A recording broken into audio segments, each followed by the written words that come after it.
E hoje eu vou falar do rosário. Porque é a oração mais pedida por Nossa Senhora em todas as aparições. É a oração que a igreja mais fala. Depois da Santa Missa, diz Jesus, a oração que mais agrada ao céu é o rosário. Por que a gente não reza? Porque a gente não compreende ele. Então eu acredito que o fato da gente compreender mal nos fez abandonar a oração mais poderosa que eu conheço. Isso aqui é uma arma. Estou brincando. Isso é uma arma. A gente com isso aqui na mão, ninguém dá, e rezar isso, ninguém dá conta você não. É uma arma que vocês precisam aprender. Na verdade, o terço, ele é uma oração cristológica, apesar de ser um louvor à Nossa Senhora. O vocal dele é Pai Nosso, Ave Maria, Glória. Mas o corpo do rosário são os mistérios da vida de Jesus. E são os mistérios da vida dele. Então, essa é a primeira dimensão do terço. É uma missão cristológica. Porque vocês imaginam como é que eles acham que tudo isso surgiu? Em Lucas, capítulo 2, eles fazem duas menções a Nossa Senhora. Uma foi em Lucas 2, capítulo 2, versículo 19, quando Jesus nasce. Então vocês imaginam como é que foi a situação de nascimento de Jesus? Aquela pobreza, dentro de um curral, com tudo que ela estava nascendo filho de Deus ali. Imagina, um frio. Ele foi aquecido pelo bafo de uma vaca. Imagina, filho de Deus, você imagina o que era aquilo? A gente não tem noção dessa realidade tão crua. O que o Evangelho fala para nós? Fala assim: Maria, contudo, conservava cuidadosamente todos esses acontecimentos e os meditava em seu coração. Imagina, ela guardava aquilo tudo que estava acontecendo, que ela não estava entendendo nada, ela foi guardando, registrando. E em Lucas 2 também, no versículo 51, fala assim: foi quando Jesus perdeu e ficou lá no templo, e Nossa Senhora com São José, não gosta nem de pensar na aflição deles, procurando aquele menino, aquele que não podia perder, que era filho do Altíssimo, não gosta nem de pensar o que ela passou. E aí quando eles encontram e Jesus desce com eles para Jerusalém, para Nazaré, e era submisso, estava escrito assim: sua mãe, porém, conservava a lembrança de todos esses fatos em seu coração. Então vocês imaginam que Nossa Senhora lembrava de Belém a Jerusalém, de Belém onde tudo começou e de Jerusalém como tudo terminou. Então, quando a gente reza o terço, nós rezamos os mistérios da vida dele. O Papa João Paulo II fala que o terço, é um compêndio do Evangelho. Então, é difícil rezar? É, porque ele é uma oração contemplativa. Então a gente reza e dispersa, não é? Quando vem assim, já acabou? Quando está lá na Salve a Rainha, fala o quê? O povo já rezou inteiro? Nem sei o que rezar. Mas é porque nós precisamos de aprender a rezar com Nossa Senhora, pedir a ela que nos ajude. Fala, me ajude a rezar com a Senhora, aproveitar que vocês acabaram de ser consagrada a ela. Com Maria, como Maria. Então é com ela, como ela, vendo os mistérios da vida de Jesus. E é tão interessante que à medida que a gente vai rezando o terço, de forma que nós vamos pedindo a graça e vamos sendo contemplativo, é sair da cabeça para o coração. E aí, depois de um certo tempo de oração, eu passo a meditar os acontecimentos da nossa vida dentro dos mistérios de Jesus. Então a minha vida vai passando através dos olhos de Jesus e Maria. Mas isso é um tempo que a gente demora, né? É tão bonitinho que essa oração é contemplativa. Quando Nossa Senhora apareceu para Lúcia, Jacinta e Francisco, ela falou com Francisco, ele perguntou, nós vamos para o céu? Vamos. A Lúcia vai demorar um pouco, porque a Lúcia precisa ficar aqui só um pouquinho, né? Porque a dimensão de Deus é louca. Só um pouquinho, ela tinha 10 anos, Nossa Senhora pediu para ela ficar até 90 e tantos, né? Coisa pouca. Só um pouquinho, só um pouquinho. Mas Jacinta e Francisco vão embora daqui a pouco. E aí e Francisco falou, eu também vou para o céu, vai, mas você vai ter que rezar muito terço. Vocês acham que uma criança daquela era pecadora mais do que Lúcia e Jacinta? Não. Nossa Senhora viu em Francisco uma dimensão contemplativa. Então o que Francisco fez? Ele falava com Lúcia assim, aqui Lúcia, você vai para a escola, porque Nossa Senhora falou que precisa de você tem que aprender a ler e escrever. Mas eu e Jacinta não vamos precisar de aprender, nós vamos para o céu, hein? Então, enquanto você vai para a escola, eu fico na igreja fazendo companhia para Jesus.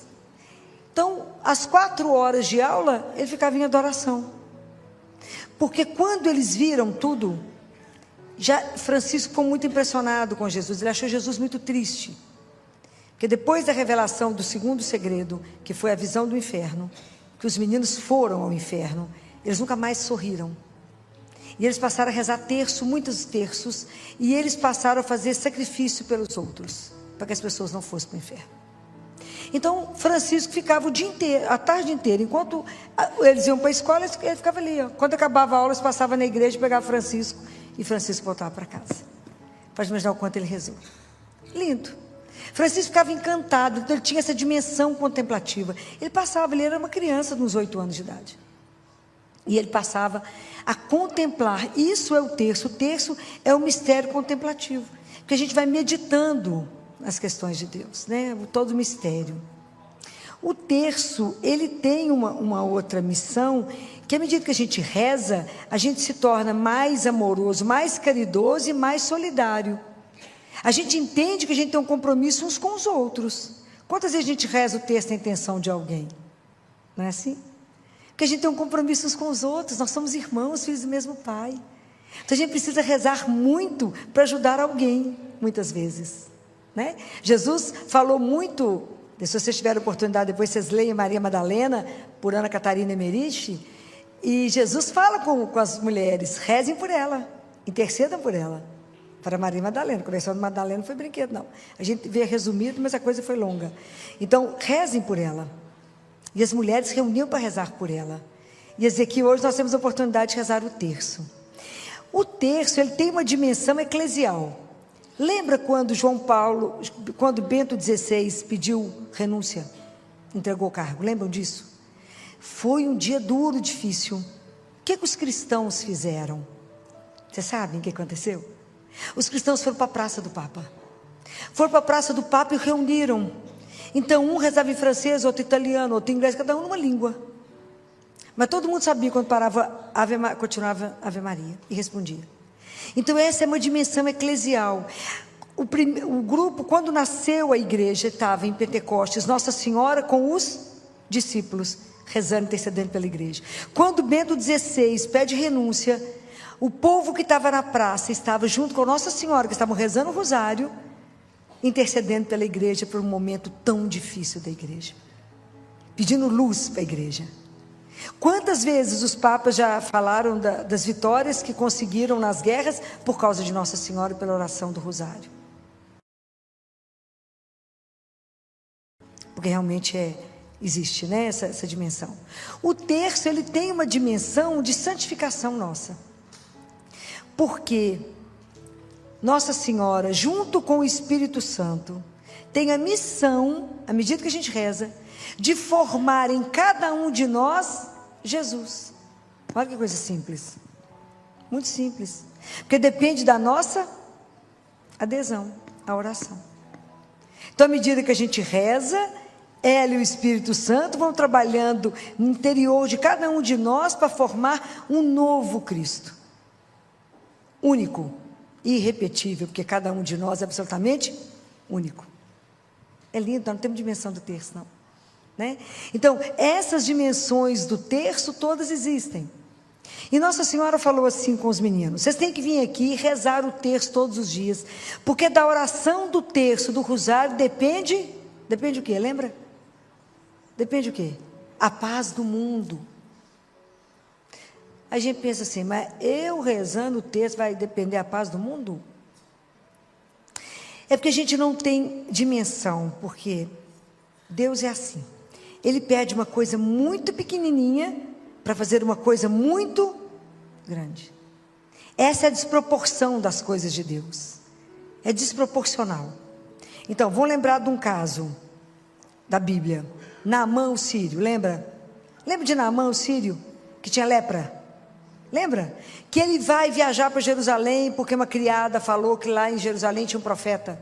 E que se o profeta rezasse por ele, ele ficaria curado. Lembra? Ele chega no rei, o rei rasga a roupa, fala, quem sou eu? Aí ele vai até Elias. E Elias devia ser um profeta custoso, né, gente? Isso é fácil, não. Nem saiu da tenda. O homem andou aquele tanto, ficou bravo com Elias. Elias falou, não, manda ele entrar no Rio Jordão e se banhar 7 vezes. Falou, como que esse homem não se dignou sair para poder me ver, conversar comigo, que ele era uma pessoa importante, e mandou um recado? Vou não.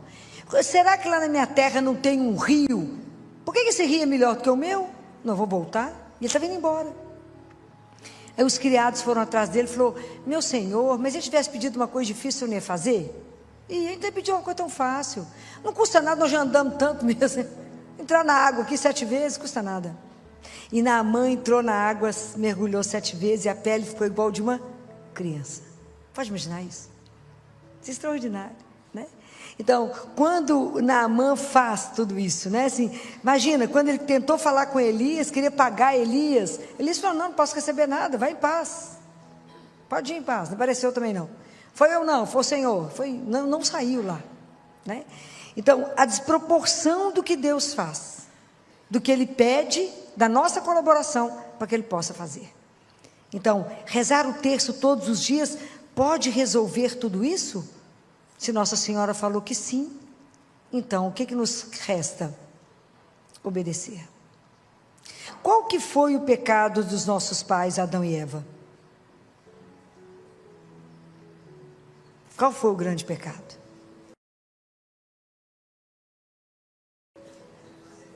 Desobediência. A desobediência de Adão e Eva fez com que hoje a gente tivesse que trabalhar, né, gente? Eu nem posso ficar bordando, tomando chá. Trabalhar, essa luta, mulher ter dor de parto, isso tudo veio lá da desobediência.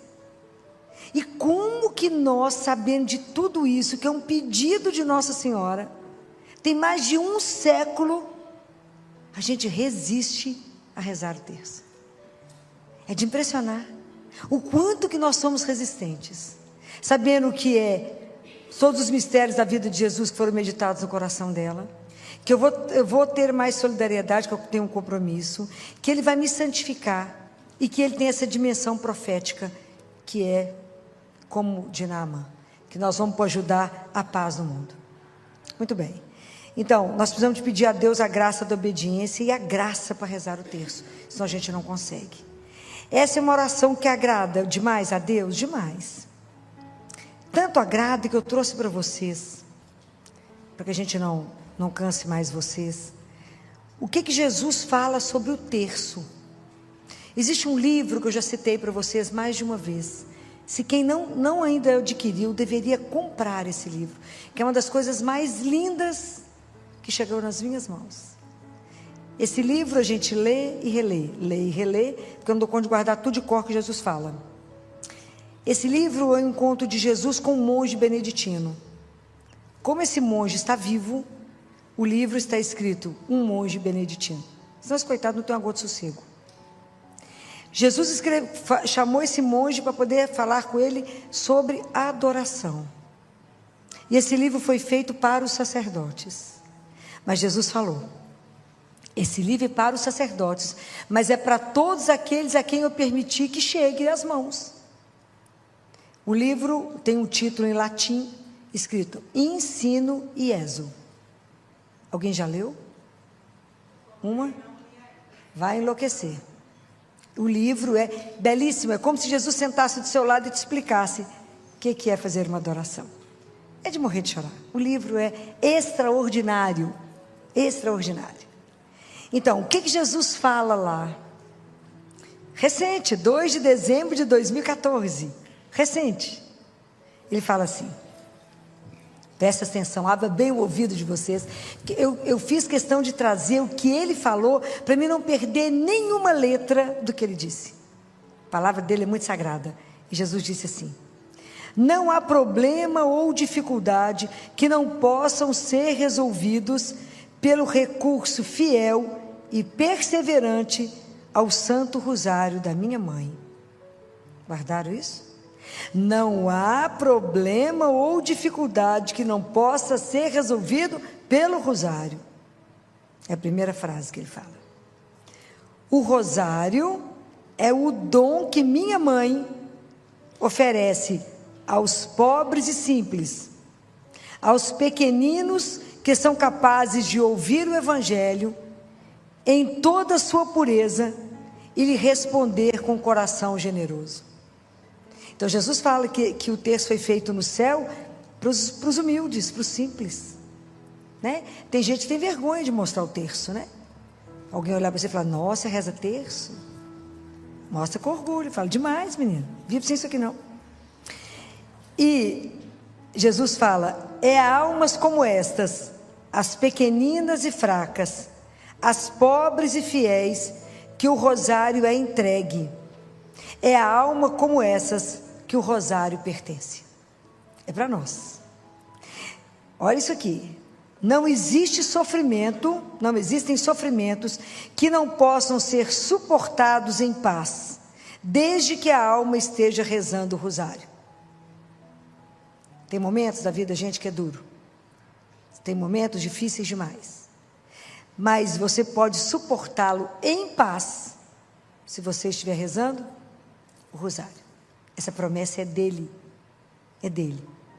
Aí Jesus fala, presta atenção: através do rosário, toda a graça e poder dos meus mistérios passam pelo imaculado coração de minha mãe e são derramados sobre os corações dos pequeninos que a invocam, repetindo o ave do anjo de novo e de novo.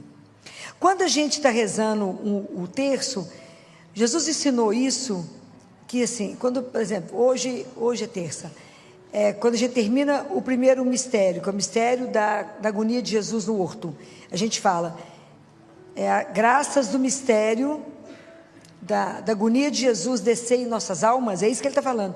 Ele fala que essas graças são derramadas imediatamente em quem está rezando. É lindo. Então ele fala sobre isso, e ele repete isso com Gabriele, que é uma outra mística, né? Então é lindo, ele fala, repete de novo o ave do anjo, de novo e de novo. Agora preste atenção nessa frase que ele vai dizer aqui, porque eu sou testemunha que eu presenciei isso aqui que ele falou. Há doenças que podem ser curadas pelo rosário. Há doenças que podem ser curadas pelo rosário. As doenças são as nuvens de trevas e confusão que somente o rosário pode dispersar, porque ele é a oração favorita de minha mãe. Uma oração que nasceu nos patamares celestes e foi carregada à terra pelo meu arcanjo, Gabriel. Uma oração ecoada e amplificada na igreja através dos séculos, amada por todos os meus santos, uma oração de imensa profundidade e poder para desarmar o maligno. Então, há doenças que podem ser curadas pelo rosário. Jesus fala que tem coisas impossíveis, que enquanto a gente está rezando, as graças são derramadas. E nós, às vezes, ficamos tão enlouquecidos com tantas coisas, esquecemos dessa arma tão poderosa. Há almas que têm dificuldade na oração do rosário. Isso é Jesus falando. Ele via tudo, né, gente? Menos esconder alguma coisa dele. A dificuldade não está no rosário, mas na complexidade daqueles que lutam para alcançar sua simplicidade. Por isso, convoca as almas à oração do rosário. Por isso eu estou convocando vocês. Rezem o rosário. Através dela, agora guarda o que ele vai fazer. Escuta o que Jesus vai fazer através da gente rezar. Eu curarei os doentes da mente e do espírito. Trarei paz onde há conflito. Farei grandes santos entre os pecadores. santificarei meus sacerdotes, darei alegria aos meus consagrados e semearei novas vocações em abundância. Guardaram tudo que ele vai fazer? Vai curar os doentes da mente e do espírito. Quanto nós estamos precisando de rezar o rosário, porque o mundo nunca teve tão doente, né? Nunca vivemos tanto século neuronal. E ele encerra falando assim: escuta, portanto, o pedido feito por minha mãe em tantos lugares. Escuta o seu pedido, acolhe no seu coração e ora o seu rosário, que por ti, assim como para ela, olha aqui, meu Pai realizará maravilhas.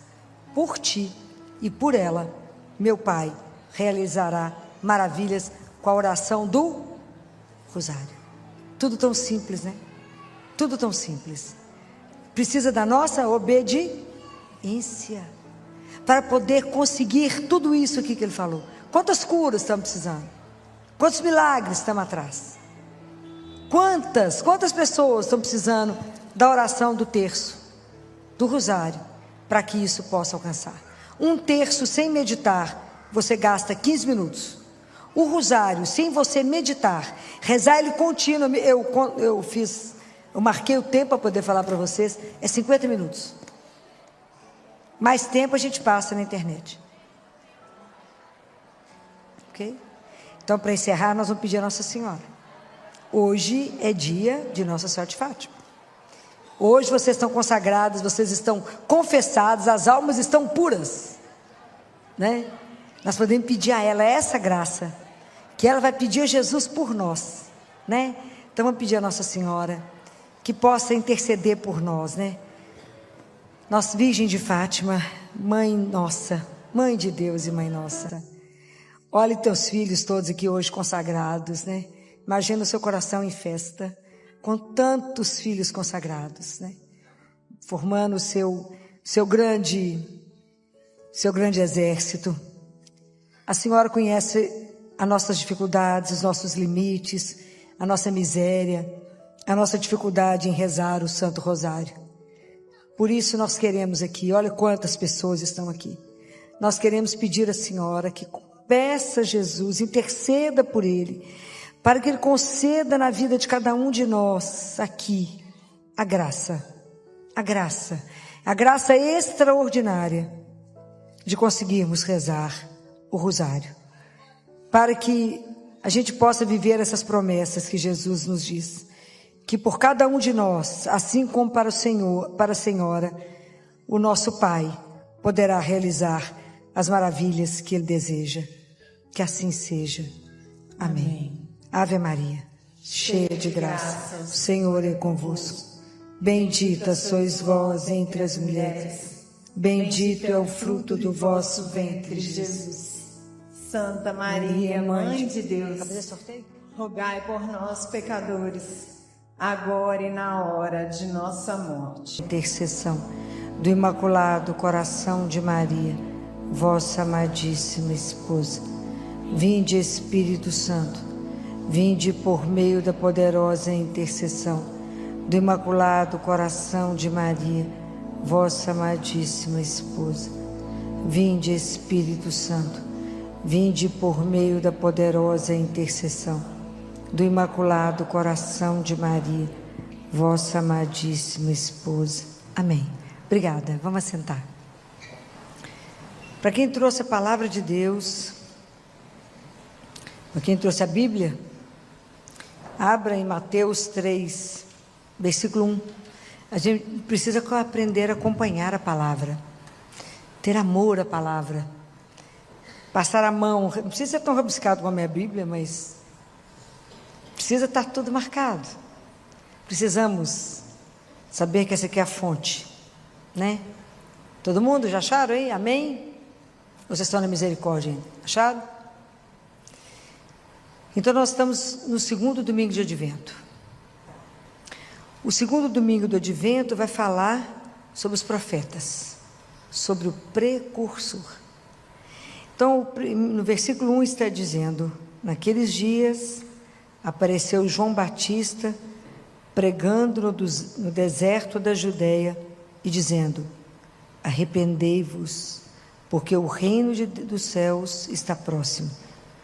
Pois foi dele que falou o profeta Isaías ao dizer: voz do que grita no deserto, preparai o caminho do Senhor, tornai retas suas veredas. Vamos começar nesse primeiro versículo. É tão extraordinária a história da salvação que João Batista foi o último profeta, ok? Estão sintonizados nisso? Ele foi o último profeta. Mas Isaías falou dele 500 anos antes. Pode imaginar que coisa extraordinária isso? 500 anos antes de qualquer coisa, João Batista, Isaías já falava, voz do que grita no deserto. Imagina, eles já estavam preparando a vinda do Senhor há quanto tempo? João foi o último profeta. Ele foi preparado para anunciar Jesus. Você sabe de que João era filho de quem? De quem? E de quem? Isabel e Zacarias. Zacarias servia no templo. Lembram disso? Era um sacerdote do templo. Quando o anjo aparece para ele. Isabel era considerada estéril. E quando o anjo aparece, fala que ele teria um filho. E ele duvida e fica mudo. Lembra dessa história? Quando Nossa Senhora descobre que o anjo anuncia a ela que ela vai conceber e avisa que Isabel está grávida, Nossa Senhora vai para a casa de Isabel. Quando Nossa Senhora chega na casa de Isabel, o que acontece com o João, que estava na barriga de Isabel, no ventre? Ele fica cheio Então, a partir daquele momento, ele já estava batizado, o primeiro batismo do Espírito Santo. Foi João, foi o primeiro batizado. Porque ele salta no ventre de Maria, de Isabel, de alegria.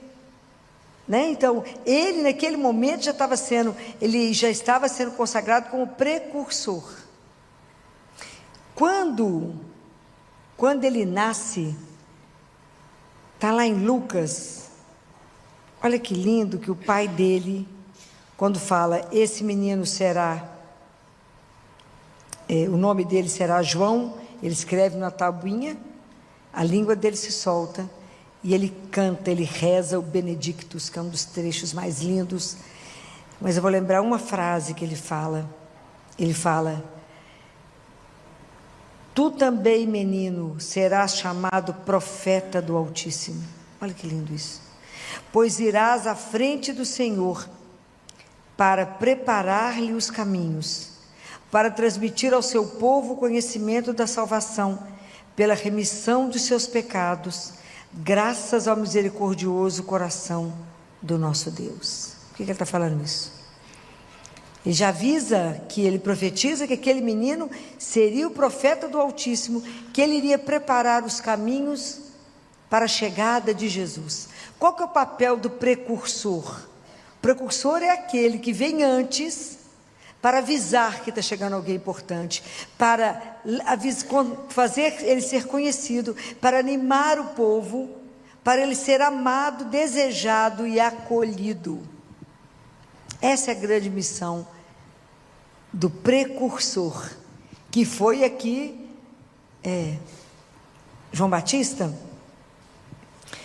E João Batista, quando ele percebe que estavam chegando os fariseus e os saduceus, ele chamava eles de raça de víboras, e ele fala: quem vos ensinou a fugir da ira que está por vir?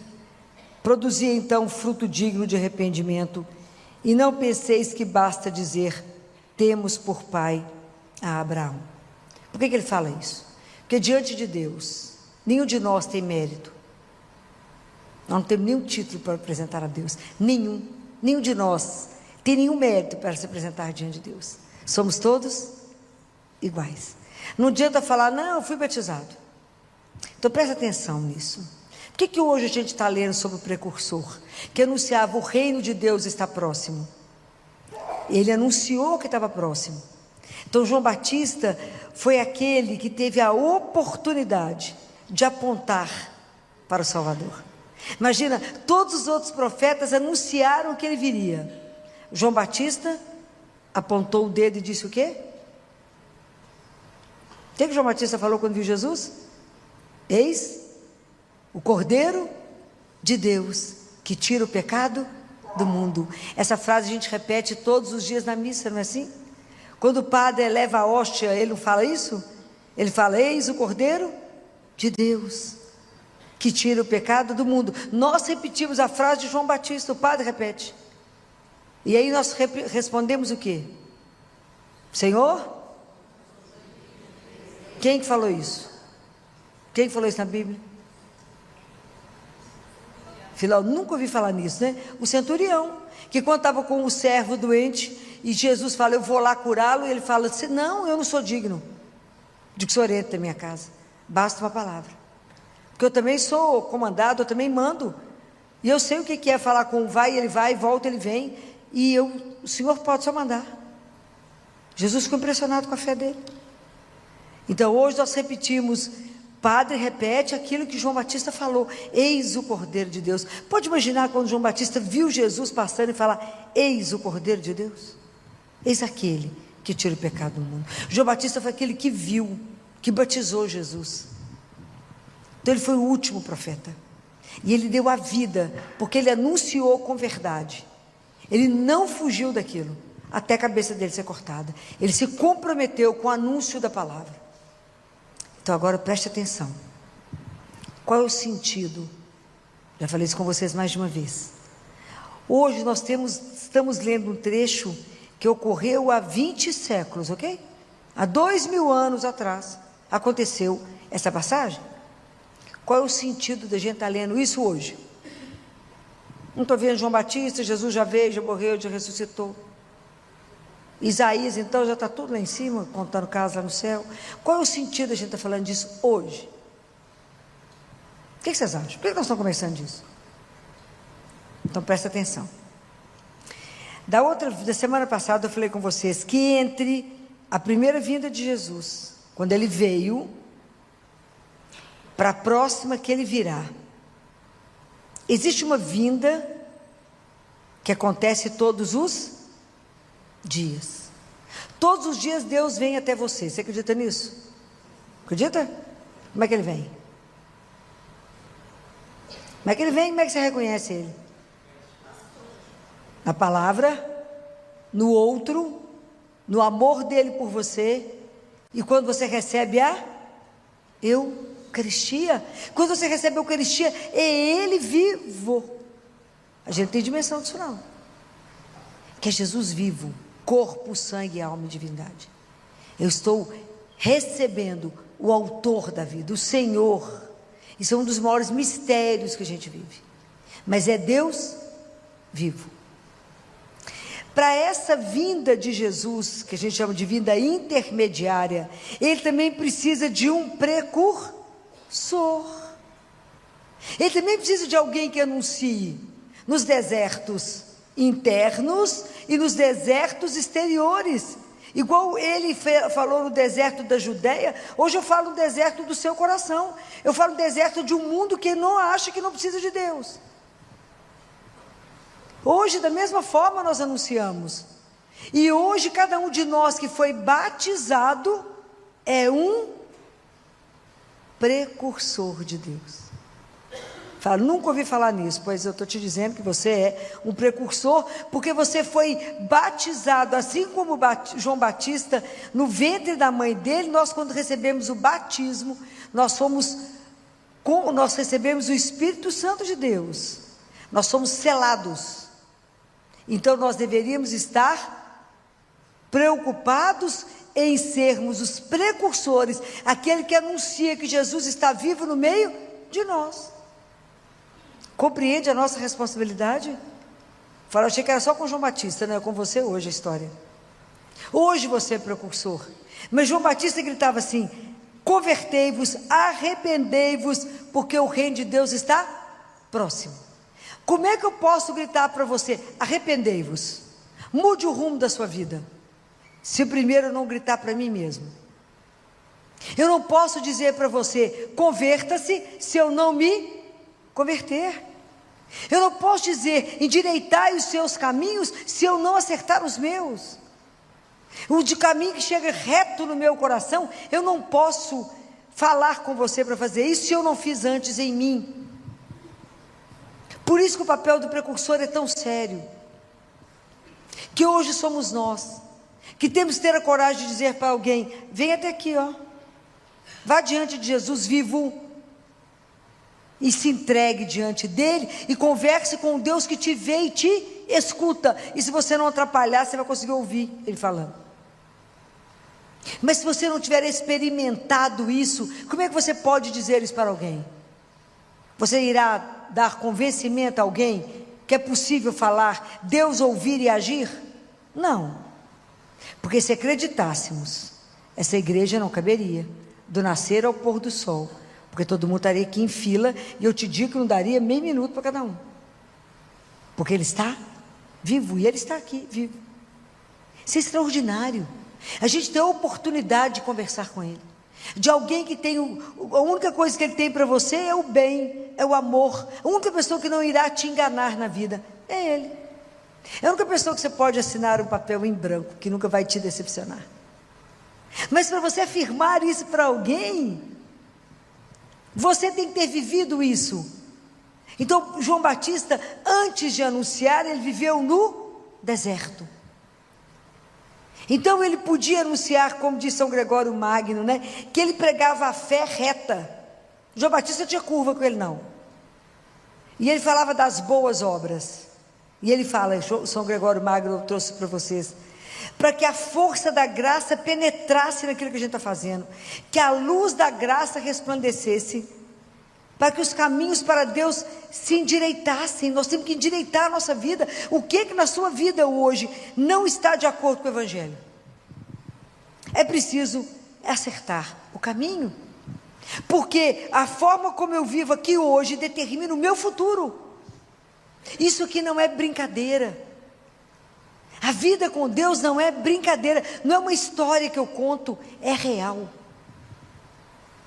Quando eu fechar os olhos aqui, eu abro diante dele. Isso vai ser algo extraordinário. Mas pode fazer as nossas pernas ficar meio bambinha. E ele fala, para que surjam no ânimo nosso pensamentos honestos, depois da escuta da palavra, que tem que nos guiar para o bem. Então guarda uma coisa, quando Deus Pai permite que Jesus venha ao mundo, assumir a nossa carne, a liberdade dele ter vindo ao mundo, Deus Pai revela para nós o amor misericordioso, para que a gente, olhando para Jesus, aprendendo com ele, ele deu uma medida para nós. Quando a gente morrer, nós seremos avaliados na medida desse menino que veio ao mundo. Essa é a medida, porque ele fez com que esse menino, a vida dele, fosse um dom de amor. Então o convite de Deus para nós é que a vida de cada um de nós seja um dom de amor. Presta atenção nisso. Eu tenho que seguir o passo dele para que a minha vida também seja um dom de amor para o outro. Não é essa a medida da nossa vida. Porque quando a minha vida for um dom de amor, eu vou fazer isso que o João Batista falou. João Batista disse assim, para que você produza, ele fala, produza frutos dignos de arrependimento. Produzir então frutos dignos de arrependimento. Isso é muito sério. O fruto digno de arrependimento serão os nossos frutos de amor. Nós temos que prestar atenção na nossa vida. Nós temos que aproveitar, porque a grande maioria, nós estamos inseridos num mundo onde o Natal é uma festa absolutamente materialista, e as pessoas não conseguiram compreender o que significa o Natal.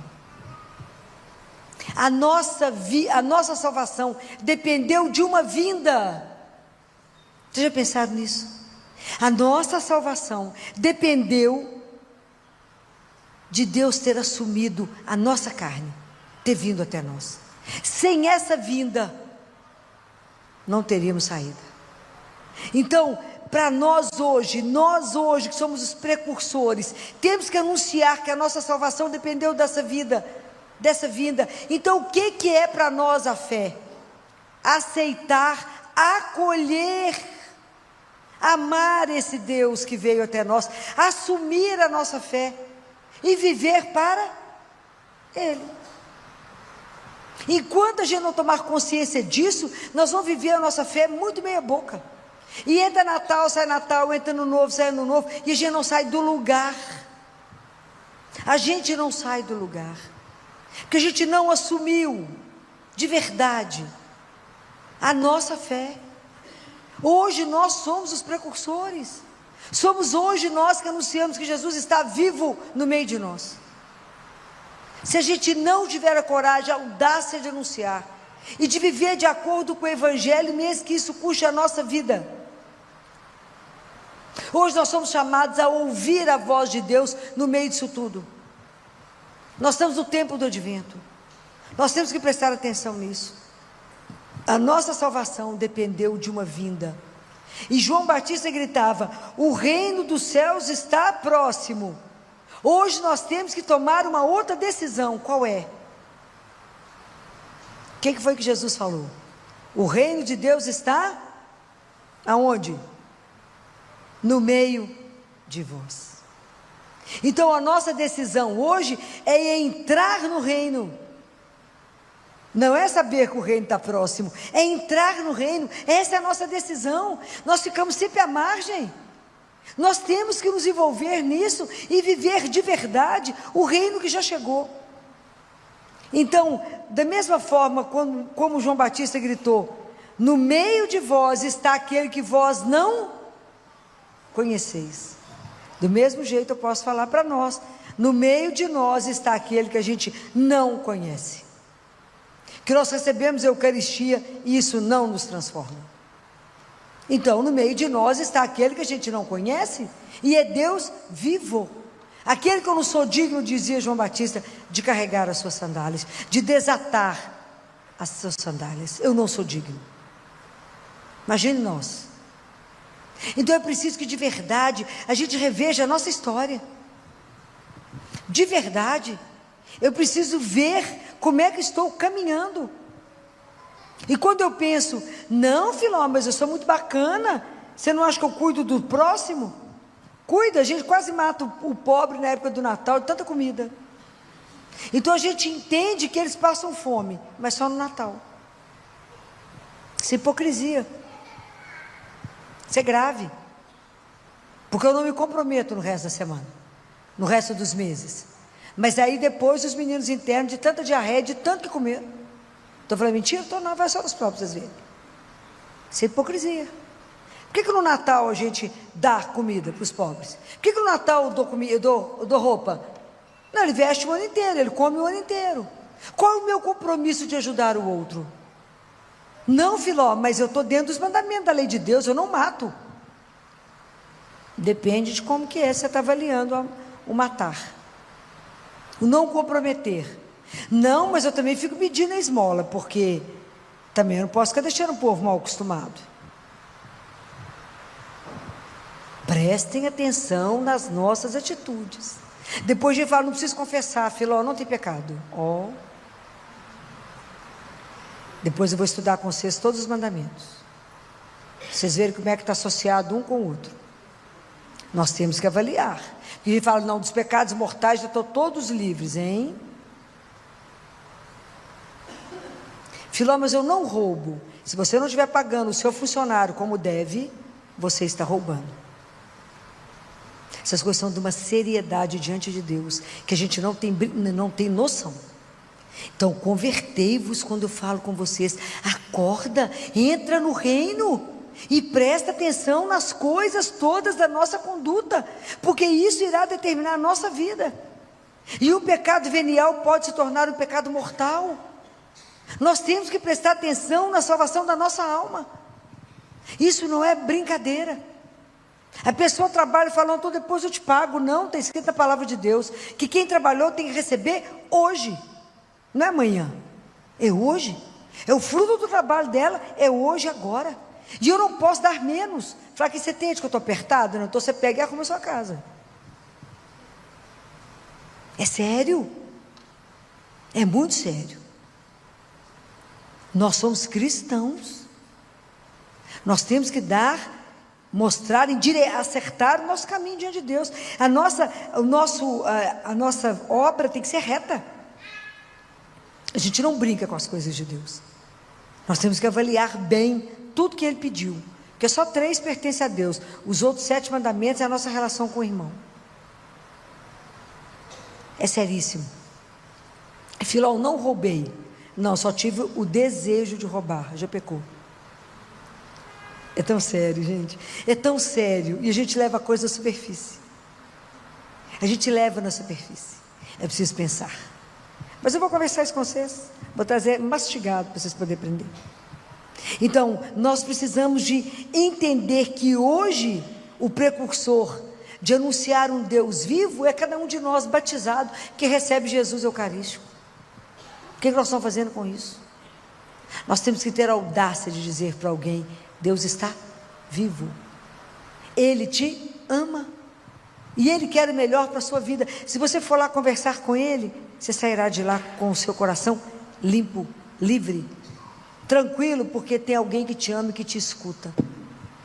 É preciso que a gente arregace as mangas e tenha coragem, assim como João Batista, de anunciar. Nós temos que ter a coragem de anunciar o Deus que cremos. Quem é o nosso modelo para nos ajudar é Maria. Ela foi aquela que ouviu e que transformou tudo. Ela foi completamente plasmada por Deus. Ela permitiu completamente que a vontade de Deus se realizasse nela. Ela fez exatamente aquilo. Quando ela recebe o anúncio, ela foi diretamente trabalhar. Então nós precisamos de pedir a Nossa Senhora que nos ajude no nosso processo de conversão, que a gente não tenha medo de se ver, que ela interceda por nós e peça a Deus a graça de nos conhecer. Fala: Senhor, me dê a graça de me ver, de ver a minha miséria, de ver aonde eu preciso ser convertido, de ver aonde que eu preciso aplainar o caminho, aonde que a luz de Deus não entrou, aonde que eu não estou tendo pensamento honesto, aonde que a palavra de Deus não está gerando em mim o que deve ser gerado. Me ajuda a me converter para ajudar o meu irmão, a anunciar, a ser precursor, a ser anunciador de um Deus que é vivo. Só para isso eu leio as palavras, para que isso possa me transformar.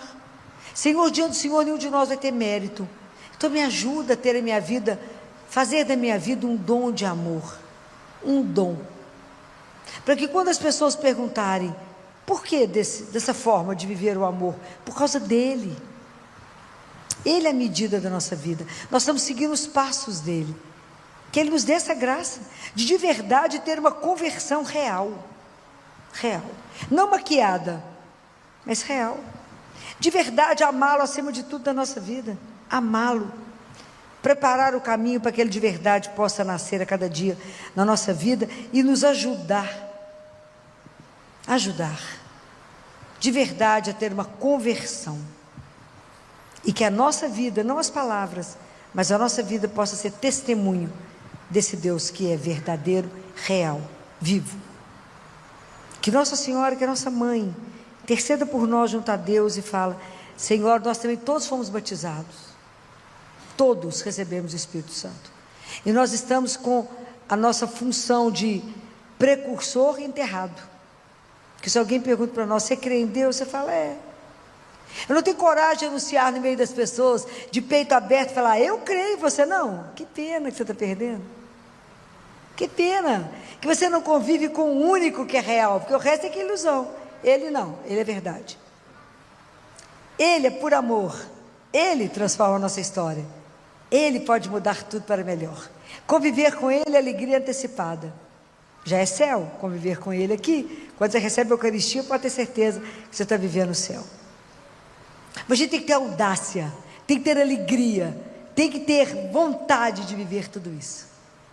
Mas eu acho que antes de tudo a gente tem que ter consciência que hoje os precursores somos nós.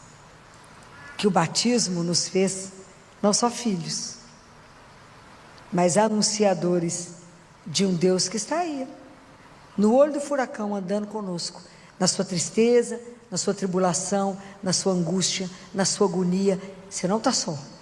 Tem um Deus que caminha com você, está aí do lado. Se você resolver olhar para o lado e falar Senhor, Ele vai falar: oi, por que você está agoniada? Por que você está angustiada? Esqueceu que eu estou vivo? Esqueceu que eu posso mudar tudo a qualquer momento? Vocês já esqueceram que a nossa vida muda na fração de segundo? Que o nosso Deus é real. Isso é uma das coisas mais extraordinárias que nós temos na vida. Eu desejo que vocês possam pensar sobre tudo isso, saborear a presença de Deus na vida de vocês, pedir a Ele que de verdade Ele nos dê a graça de uma conversão verdadeira. A conversão é um processo diário, mas que tem que ter o meu querer. Me transforma, Jesus, me ajuda a um processo de conversão real, porque eu quero anunciar que as maravilhas que eu fiz na minha vida, só vai fazer na vida daquele que acreditar. E eu digo para vocês o mesmo que o anjo disse para Nossa Senhora: não tenhais medo. Abri, aquilo que João Paulo II falou, abri as portas, abre as portas do seu coração para Ele, para o único que é eterno, para o único que é real, para o único que de verdade te ama. Faça essa experiência extraordinária, porque não tem outra palavra. É extraordinário viver com Deus agora, vivo. E eu quero partilhar com vocês uma coisa que eu aprendi, para que vocês possam também usufruir disso. Aprenda a fazer uma entrega para Ele diária, ok? É diário. Todos os dias a gente tem que repetir isso para Ele. E eu repito isso na hora que eu recebo a Eucaristia, eu digo para Ele: Jesus, recebe a minha liberdade inteira, a minha memória, a minha vontade e a minha inteligência. Tudo o que eu tenho, o Senhor me deu. Eu devolvo, para que somente a vossa vontade tudo governe em mim. Compreenderam? Eu te entrego a minha inteligência, a minha vontade, a minha liberdade e a minha memória. Eu te entrego. Tudo o Senhor me deu, tudo eu devolvo, para que somente a vossa vontade tudo governe em mim. Louvado seja nosso Senhor Jesus Cristo. Sempre seja louvado.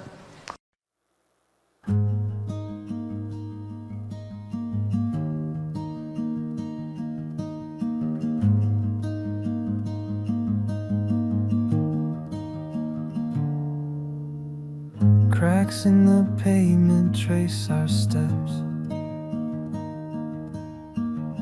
Late night talks and quiet breaths. You smile like the world stood still. Now it's just time I can't refill. Sidewalk memories fading slow. Footprints where we used to go. Your laugh still lives in the air, but I reach and you're not there. Nothing loud, just quiet goodbyes in the spaces where we lie.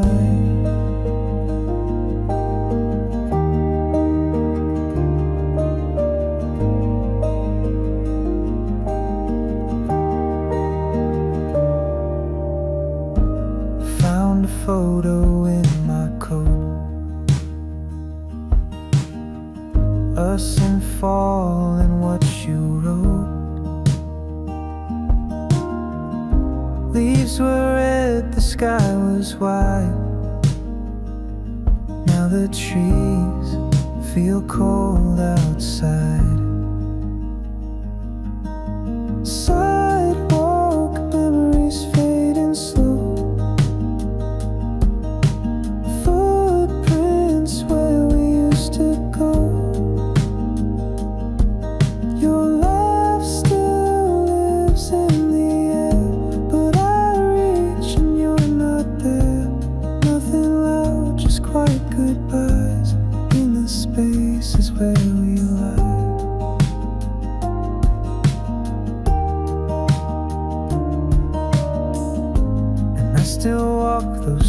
nights at night.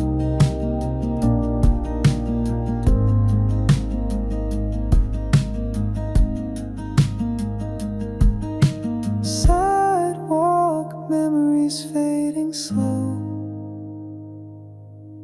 footprints where we used to go. Your